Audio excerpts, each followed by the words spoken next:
Assalamualaikum warahmatullahi wabarakatuh.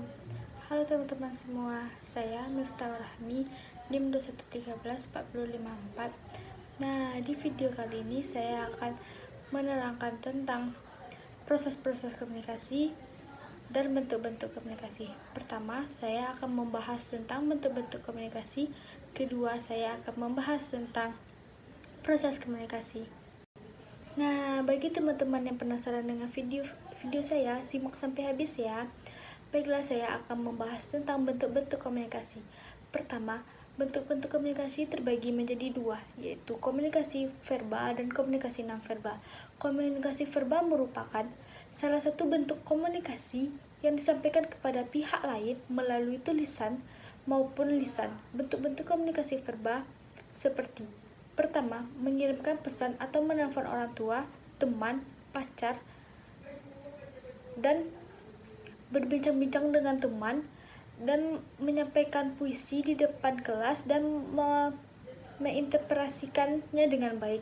Kedua, mengirimkan pesan kepada seseorang dapat menggunakan tulisan dan ucapan. Untuk menerima pesan-pesan dapat menggunakan pendengaran dan membaca. Ketiga, berbicara dan menulis. Mengirimkan pesan-pesan bisnis, orang lebih senang berbicara karena praktis daripada menulis yang relatif jarang. Bukan berarti penyampaian pesan dalam bisnis dengan tertulis tidak penting, karena tidak semua pesan bisnis bisa disampaikan secara lisan. Pesan yang sangat penting dan kompleks akan lebih baik menggunakan tulisan seperti surat, memo, laporan, dan sebagainya. Yang terakhir, mendengarkan dan membaca. Suatu komunikasi dapat dikatakan efektif apabila menggunakan komunikasi dua arah. Dalam dunia bisnis ada kecenderungan menggunakan atau memanfaatkan waktu untuk memperoleh informasi daripada menyampaikannya. Oleh karena itu, bisa memerlukan keterampilan mendengar dan membaca. Kedua, komunikasi nonverbal.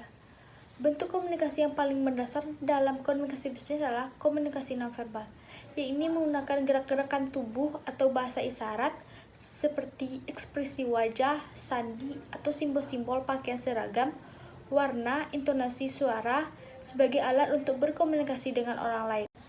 Contoh perilaku menunjukkan komunikasi nonverbal. Pertama, tersenyum dan berjabat tangan dengan orang lain untuk menunjukkan rasa senang, simpati, dan penghormatan. Kedua, membuang muka, menunjukkan sikap tidak senang terhadap orang lain. Ketiga, menggelengkan kepala, menunjukkan sikap menolak. Keempat, menganggukkan kepala sebagai tanda setuju. Kelima, bentuk komunikasi nonverbal memiliki sikap kurang terstruktur sehingga sulit untuk dipelajari.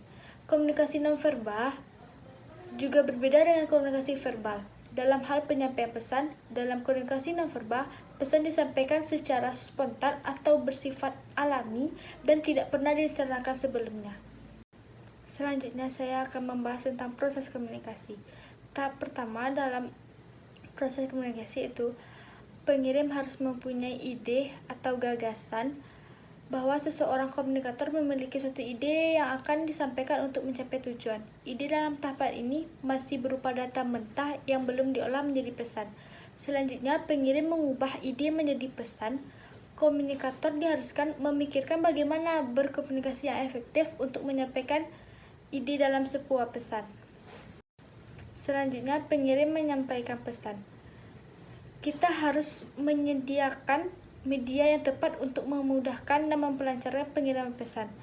Jika ingin menyampaikan pesan yang bersifat penting dan memiliki dampak besar, sebaiknya kita lakukan dengan membuat pertemuan secara langsung dengan komunikan. Dan selanjutnya, penerima menerima pesan. Pada tahap inilah terjadi komunikasi antara komunikator dengan komunikan. Penerima pesan yang terjadi hanya sampai pada proses penerimaan pesan dengan pendengar, membaca, dan melihat atau merasakannya. Selanjutnya, penerima menafsirkan pesan. Setelah menerima sebuah pesan, komunikan akan melanjutkan ke tahap penafsiran pesan. Proses penafsiran pesan ini butuh waktu yang berbeda-beda tergantung kondisi dan kemampuan seorang komunikan. Selanjutnya, penerima memberikan tanggapan atau feedback. Pada tahapan akhir, seorang komunikan akan memberikan tanggapan terhadap suatu pesan yang telah disampaikan oleh komunikan tadi.